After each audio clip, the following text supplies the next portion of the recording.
ಪಹಲ್ಗಾಮ್ ಹತ್ಯಾಕಾಂಡಕ್ಕೆ ಪ್ರತೀಕಾರ ತೀರಿಸಿಕೊಂಡಿರೋ ಭಾರತ ಪಾಕಿಸ್ತಾನದ ಮಗ್ಗಲು ಮುರಿದಿದೆ. ಸದ್ಯ ಪಾಕ್ ಮತ್ತು ಭಾರತ ಮಧ್ಯದ ಸಂಘರ್ಷಕ್ಕೆ ತಾತ್ಕಾಲಿಕ ತೆರೆ ಬಿದ್ದಿದೆ ನಿಜ.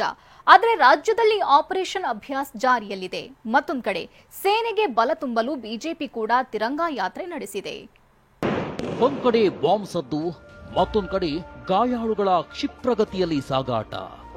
ಓಡಿ ಹೋಗಿ ತಮ್ಮನ್ನ ತಾವು ವಿದ್ಯಾರ್ಥಿಗಳು ಕಾಪಾಡಿಕೊಳ್ತಿದ್ರೆ ಬೆಂಕಿ ನಂದಿಸಲು ಅಗ್ನಿಶಾಮಕ ಸಿಬ್ಬಂದಿ ಹರಸಾಹಸ ಪಡ್ತಿದ್ದಾರೆ. ರಾಜ್ಯದಲ್ಲಿ ಮುಂದುವರಿದ ಆಪರೇಷನ್ ಅಭ್ಯಾಸ್.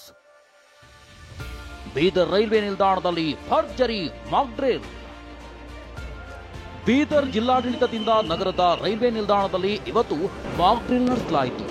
ಯುದ್ಧದ ಸನ್ನಿವೇಶದಲ್ಲಿ ಬಾಂಬ್ ದಾಳಿಗಳಾದ್ರೆ, ಬೆಂಕಿ ಅವಘಡಗಳು ಸಂಭವಿಸಿದ್ರೆ ಹೇಗೆ ತಮ್ಮನ್ನ ತಾವು ರಕ್ಷಣೆ ಮಾಡ್ಕೋಬೇಕು ಅಂತ ಅಣಕು ಪ್ರದರ್ಶನ ನಡೆಸಲಾಯಿತು. ಜೊತೆಗೆ ಪೊಲೀಸ್ ಇಲಾಖೆ, ಅಗ್ನಿಶಾಮಕ ದಳ, ಆರೋಗ್ಯ ಇಲಾಖೆ, ಎನ್ಸಿಸಿ ವಿದ್ಯಾರ್ಥಿಗಳು ಕೂಡ ಹೇಗೆ ಕಾರ್ಯಾಚರಣೆಯಲ್ಲಿ ಭಾಗಿಯಾಗಬೇಕು ಅಂತ ಆಪರೇಷನ್ ಅಭ್ಯಾಸ್ ನಡೆಸಲಾಯಿತು.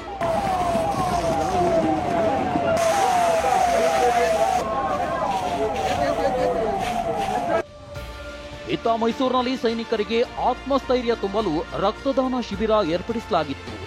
ಎನ್ಆರ್ ಕ್ಷೇತ್ರದ ಬಿಡಿ ಕಾಲೋನಿಯಲ್ಲಿ ನಡೆದ ರಕ್ತದಾನ ಶಿಬಿರದಲ್ಲಿ ನೂರಾರು ಜನರು ರಕ್ತದಾನ ಮಾಡಿದ್ರು.